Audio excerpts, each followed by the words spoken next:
அன்றையிலிருந்து இது தொடர்ந்து பல்வேறு வகையில் பல சட்ட போராட்டங்கள்லாம் நடைபெற்று அதற்கு பின்னால் உயர்நீதிமன்றத்திற்கு போய் உச்சநீதிமன்றத்திற்கு போய் அப்புறம் ட்ரிபுனல் வந்து இப்போ அத்தாரிட்டி இருக்கிறது. இதற்கு பெரிய இதற்கு பல்வேறு வகையிலே சட்ட போராட்டம் நடத்தி இருக்கிறோம்.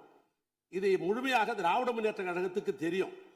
ஆனால் புதிதாக பொறுப்பேற்றிருக்கிற அரசாங்கம் இதில் வெற்றி பெற வேண்டும் என்று அவர்கள் கருதுகிறார்கள். எனவே நாமும் அதற்கு உறுதுணையாக இருக்க வேண்டும் என்று சொன்னால் இது தமிழக விவசாயிகளுடைய பிரச்சனை, காவிரி டெல்டா பிரச்சனை, இதில் அரசியலே கூடாது, இதில் முழுமையாக ஒத்துழைக்க வேண்டும் என்ற உணர்வோடு தான் இந்த பிரச்சனை வருகை என்ற உடனேயே வில்சன் மூத்த வழக்கறிஞர் அழைத்து டெல்லிக்கு அங்கே இருக்கிற சம்பந்தப்பட்ட வழக்கறிஞரிடத்திலாம் இரவோடு இரவாக பேசி இதற்கு இப்படி திருத்தம் கொண்டு வந்தால்தான் இது முழுமை பெறும், பிற்காலத்திலே உரிமையாக அந்த மேகதாது அணையை கட்டுவதற்கு நிறுத்த முடியும் என்ற நிலை ஏற்பட்ட பின்புதான் எங்களுடைய எதிர்க்கட்சி தலைவர் அவர்கள் இந்த திருத்தத்தை கொண்டு வந்தார்கள்.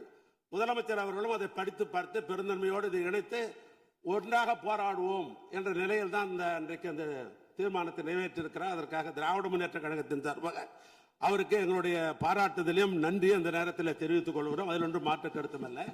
110 நாங்கள் எதுவும் சொல்லலை. தமிழ்நாட்டு முதலமைச்சர் அந்த இறந்த குடும்பங்களுக்கு 10 லட்சம் ரூபாய் கொடுக்கலாம் என்று ஒரு கருத்தை சொல்லியிருக்கிறார். அதை நீங்கள் ஏற்றுக்கொள்ள வேண்டும் என்று நான் கேட்டுக்கொள்ள விரும்புகிறேன். ஏற்கனவே ஒரு மானிட்டரிங் கமிட்டி இருக்கிறது லேபர் சைடில், விழிப்புணர்வு உருவாக்க வேண்டும் என்று அவரே ஒரு புள்ளிவரம் படித்தார். 27,000 தொழிலாளர்கள் ஈடுபடுகிறார் என்று சொன்னார். எனவே இந்த 27,000 தொழிலாளர்களுக்கும் முதலாளிகளுக்கும் ஒரு விழிப்புணர்வு உருவாக்குவதன் மூலமாகத்தான் இது கட்டுப்படுத்த முடியும். ஏன்னா ஒரு அரசாங்கம் எல்லா இடத்துலையும் தனியார் இடத்திலாம் போய் பார்க்க முடியாது. விழிப்புணர்வு உருவாக்க வேண்டும். எங்களுடைய கழகத் தலைவர் சொன்னதை போல அந்த குடும்பங்களுக்கெல்லாம் 10 லட்சம் ரூபாய் பணமும் தர வேண்டும் என்று கேட்டுக்கொண்டு நாங்கள் ஜீரோ அவரில் கேட்கல. நம்ம மீண்டும் பெரும் சொல்றேன், ஜீரோ இல்லை அவர் இல்லை என்று ஏற்கனவே நாம் அலுவலக முடிவு செய்து விட்டோம். அப்படி வரல.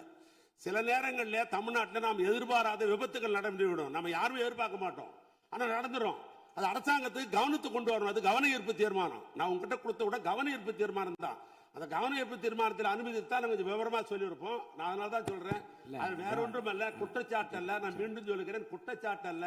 அரசாங்கம் கவனத்துக்கு கொண்டு வருகிறோம். எங்களுடைய கழகத்தலைவர் கேட்டதை போல அந்த குடும்பத்திற்கு 10 லட்சம் ரூபாய் பணம் முதலமைச்சர் அவர்கள் தர வேண்டும்.